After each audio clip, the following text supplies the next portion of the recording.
Judd Trump regret going for that long green. It's 2-1 to Trump. Well, this is bubbling up very nicely indeed. In the very first frame, Steve, we saw a little bit of maturity from Judd Trump in the sense that he took the opportunity to play safe when a lot of people would have expected him to go for a pot. But there we just saw the old Trump, or the one that we've all loved this week, the Cavalier one. Yes, and that's the way he plays the game. And I mean, you know, if he's going to be a future world champion, you can win playing like that. Sean Murphy out-potted everybody the year he won the world championship. You don't necessarily have to have as strong a safety game if you're knocking them in all the time. It's a tough call, but it can be done. Somewhere down the line, though, you do tend to learn a bit of a B game. Everybody does, or a safety game. It happens to every player. All round, Stephen, would you say that Neil has a better all-round game than Judd Trump at the moment? Yeah, he's got the experience. He's been around longer. He's been in, obviously, he's won ranking events. He's got the experience. He'll definitely have the more percentage game of the two. But that was a really important frame for him because, you know, to go 3-0 down, even the best in 17, the match can start to get away from you. Yeah, we are best of 17 now, so it does mean a little bit more that stamina is coming into play. Yes, it does, but I wouldn't imagine that's a problem for these players. It's just there's a slightly different mindset for a two-session match. I think the crowds have enjoyed the fact there's been a finish in every session so far. This is the first session they're going to watch where there's no conclusion. But it's different. I mean, it'd be interesting to see tomorrow how Mark Allen plays in the first best of 17 in this event as well. Indeed, he'll get his wish tomorrow, but it's back to Neil Robertson against Judd Trump, and Judd Trump is 2-1 up.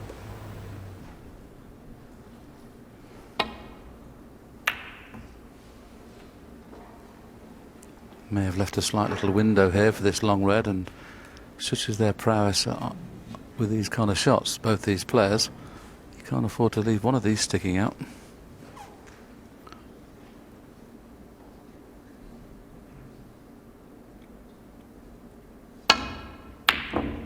Oh, that was close.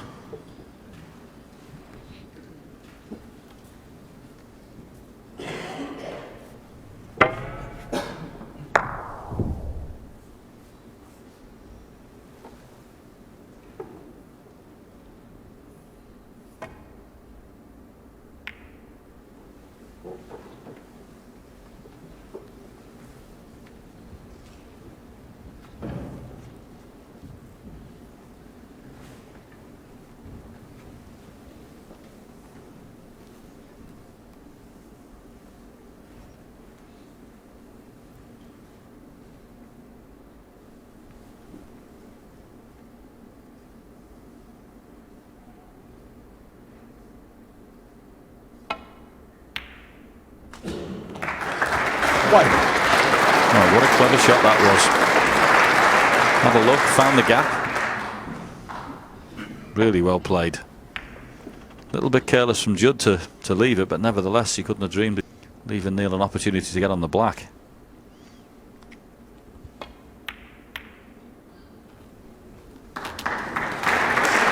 I often talk in commentary about you can make your own luck with an exceptional shot, and he deserved that because he judged it. He knew the gap was there.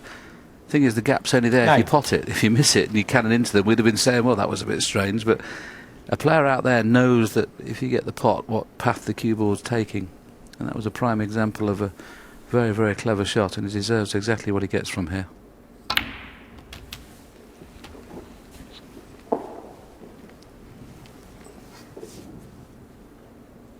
$16.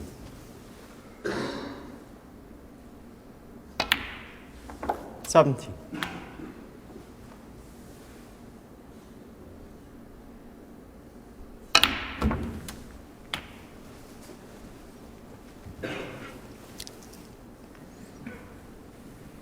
$24. 25.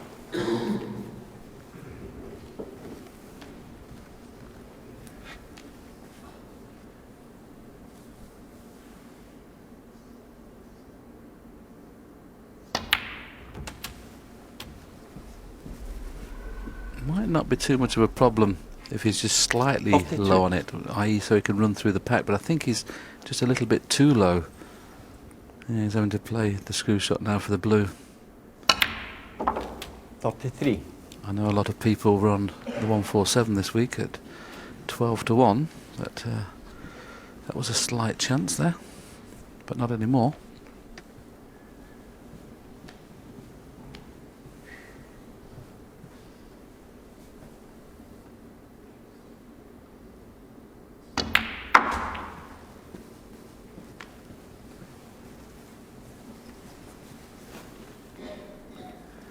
He's such a good competitor.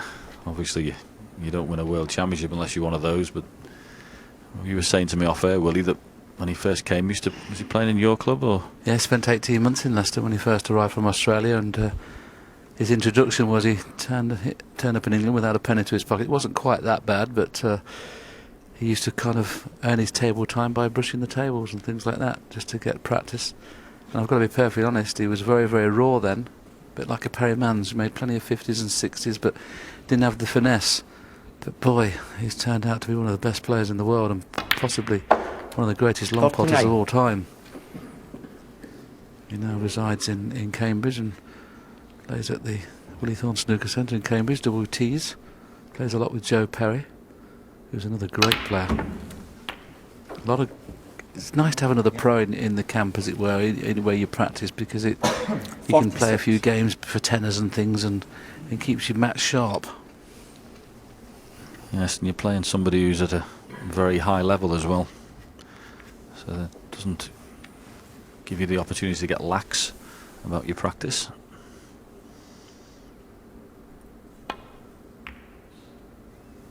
$47. Did well to hold that. Very well played. Now he may choose. He's got a choice here. He could play on the loose red, or he could go into the pack off the yellow. It's a big target to the left-hand side. It's just whether you want to take the chance on that. It's basically guaranteed to be on the loose red, but he's looking to see there. What about you, Willie? Would you go for the yellow and take the pack out? Absolutely, without question. And so would someone like an O'Sullivan or a Selby or a Higgins. They'd always play the shot. So the thing is, if you miss the pack, you've still got a chance of being on the red anyway.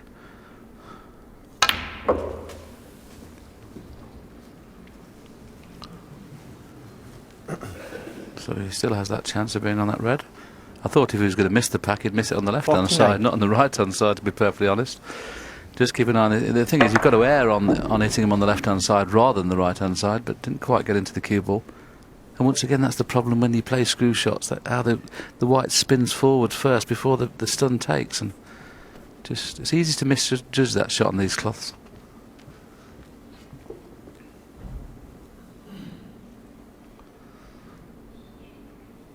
He's entitled to take this on, 49 in front.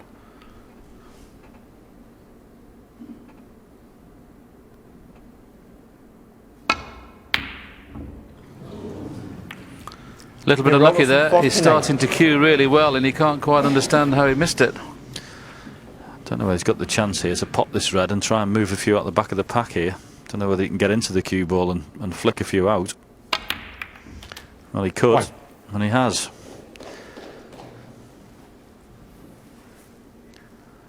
Really good attempt from Neil, that was. It wasn't far away at all. Difficult to cue those. Of course, unfortunately for him, he stuck it up.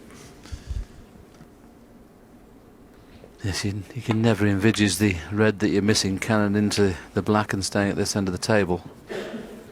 Now the red definitely pots the one in the middle pocket, and this would be a bit of a body blow. Neil's got himself right back into this game. All of a sudden, Judd Trump 9. could produce a killer blow here to take a 3-1 lead.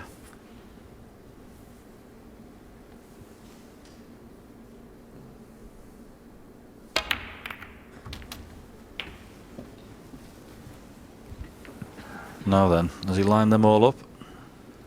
16. Looking anxious. Is he on anything?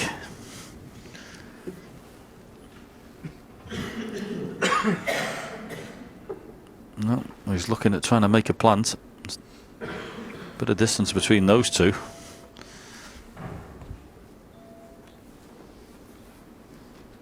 This is a little bit different to the green when I mentioned it was a bit too risky. I mean, this is entitled to take this on if he wants to. The fact that he's 50 odd points behind when he came to the table, I wouldn't criticise this, but the fact that he's missed it by a mile. Judd Trump, 16. Yeah, I think he hit the red in the middle of the plant there. Meant to make it and caught the other red first.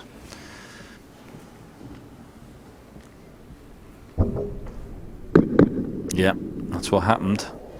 The red closest to the one he played hit that first.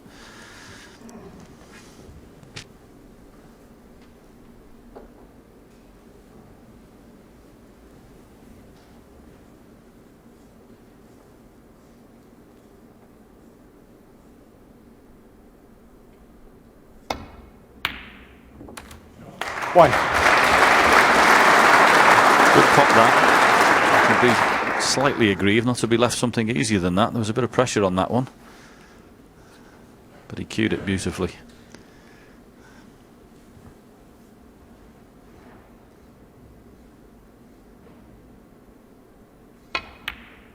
Oh dear. Oh, I thought he'd hit the near jaw there. Oh, he decelerated on that a little bit and it just turned the white over. Look at that. I thought for 1 second he'd have missed that. I'm just thinking, John, the years we're going to have 9. with these great potters now, criticising sometimes the shots they play. Over the next 5 or 6 years we're going to be saying it oceans and oceans of times, but they're just wonderful to watch. They go for everything, but going for that green in that third frame, they certainly give Robertson a chance to level at 2-2 and 50. looks for all money now. That is a reality. 16.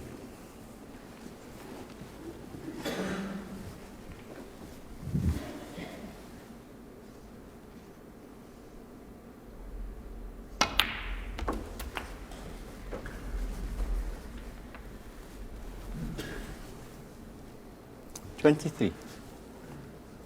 Yeah, been a good performances from Neil. 24. Obviously 2-0 down for someone who had a 100% pot record. It was a little task and he's passed it. Okay, he's had a little bit of help from Judd, who's been quite as 41. good in the last couple of frames, but you've got to go and do your own stuff, and Neil has certainly done that. Yes, looking forward to see what tweet he puts on his phone in the interval, Judd Trump.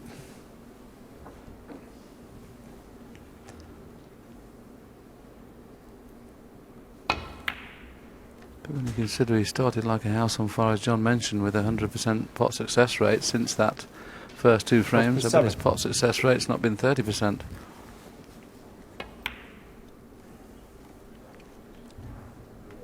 Up to 8. Excellent pot. Both these players now appear to have got the strength of the table. I think this is going to be a very, very good match. We're still no nearer knowing who's favourite to win it at this stage, albeit Judd was favourite before the match started. 40. I have an opinion at the moment who I thought was going to win. 42.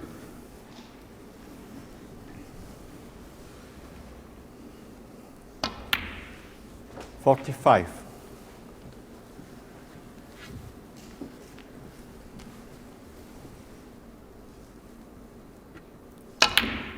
He's also bidding 49. this week, Neil Robertson, to be the 11th man to be a world and UK champion, which would be a fantastic achievement. 54. Suppose you're one of the 11. Wouldn't have mentioned it otherwise.